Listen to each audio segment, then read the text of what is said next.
सदर को अल्लाह ताला ने दौलत, शोहरत, इज्जत, क़यादत हर चीज़ से नवाजा है, लेकिन वो मुल्क के कोने कोने में अगर जाते हैं तो इसीलिए जाते हैं। और अगर मजलिस मुल्क के मुख्तलिफ रियासतों में काम कर रही है तो इसीलिए कर रही है ताकि मुल्क के गरीब, मजलूम, दलित और मुसलमानों को उनका। बिस्मिल्लाहिर्रहमानिर्रहीम। जनाब इम्तियाज़ जलील साहब, जनाब नासिर सिद्दीकी साहब, SDPI से अपना फॉर्म विड्रॉ करने वाले कैंडिडेट आए हुए यहाँ पे हमारे भाई, यहाँ मौजूद मेरे भाइयों, बुज़ुर्गों, मेरी माँ और बहनों, अस्सलाम वालेकुम वरहमतुल्लाहि वबरकातुहू।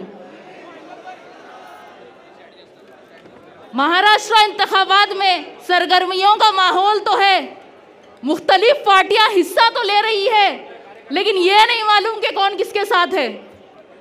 महाराष्ट्र में सियासत एक मजाक है, कोई इंतखाबात जीतने के लिए लड़ रहा है, कोई किसी के वोट काटने के लिए लड़ रहा है।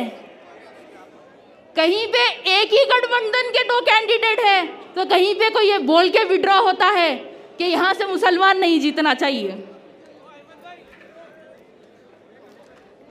और असल एंटरटेनमेंट तो रिजल्ट के बाद होगा कि कौन किसको बिकने वाला है, किसकी हुकूमत बनेगी, कौन शपथ लेगा, कोई भरोसा नहीं है।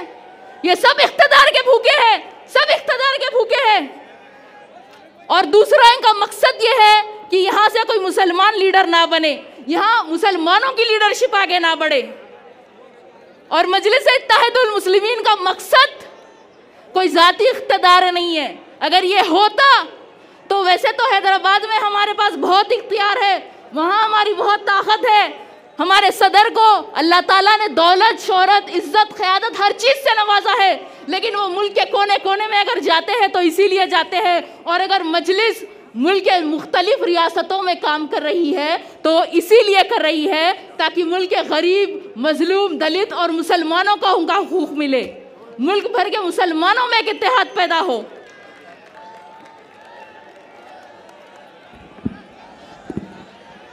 हम भारत के मुसलमानों को जगाने निकले हैं कि अब 75 साल से हम सियासत में वोट देने का तो काम कर रहे हैं, लेकिन अब हम खुद सियासतदान बनेंगे, हमारी खुद की सियासी क़यादत होगी, हम खुद MLA और MP बनकर असेंबली और पार्लियामेंट में जाकर हमारा हक हासिल करेंगे।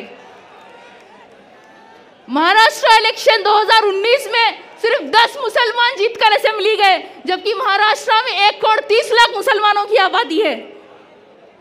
और फिर ये साल हुए लोकसभा इलेक्शन में किसी भी पार्टी ने पूरे महाराष्ट्र में से एक भी मुसलमान को टिकट नहीं दिया, सिर्फ एक इम्तियाज जलील साहब ठहरे थे और उनको भी सबने मिलकर हरा दिया। आज भारत में मुसलमानों की 14% आबादी है, लेकिन हमारे MP सिर्फ 4% है।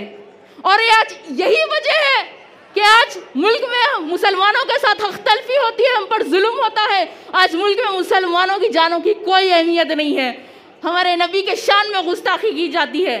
और आज अकेले नखीब मिल्लत असदुद्दीन ओवैसी साहब पार्लियामेंट में 20 करोड़ मुसलमानों की नुमाइंदगी करते हैं बेबाकी से। अगर उनके साथ हमारे और 25-30 MP हो जाए, 50 MP हो जाए, तो क्या किसी की मजाल है कि हमारे खिलाफ कोई कानून लाए, हमारे साथ हख्तलफी करे? आज चंद्रा बाबू के कोई 14 MP, नीतीश कुमार के 12 MP की वजह से NDA की सरकार है। अरे ख्वाब बड़े देखो, ख्वाब देखोगे तो ही ख्वाब पूरे होंगे।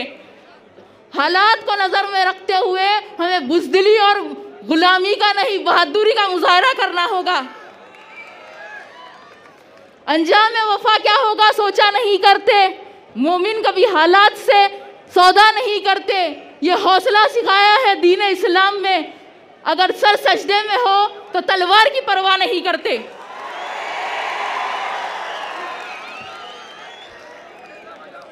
आप लोग तो वो शहर औरंगाबाद से हो जहां हमने हुकूमत की थी। ये लोग बहुत सियासत खेलते हैं, संभाजी महाराज, औरंगजेब, औरंगजेब, संभाजी महाराज। अरे तारीख पढ़ लो, इस बंजर शहर खटकी को आबाद किया था मलिक अंबर ने। उस इतिहास को कैसे बदलोगे? उस इतिहास को कैसे बदलोगे? बड़े आए औरंगाबाद को संभाजी नगर बनाने वाले। औरंगाबाद की आवाम से मेरी बस यही गुजारिश है कि आप लोग भारी अक्सरियत से इम्तियाज जलील साहब और नासिर सिद्दीकी साहब को कामयाब करिए। 20 तारीख के दिन मुत्तहिद होकर अपने वोटों का इस्तेमाल करिए, क्योंकि इत्तेहाद की पहचान है शहर औरंगाबाद। शुक्रिया, अस्सलाम वालेकुम।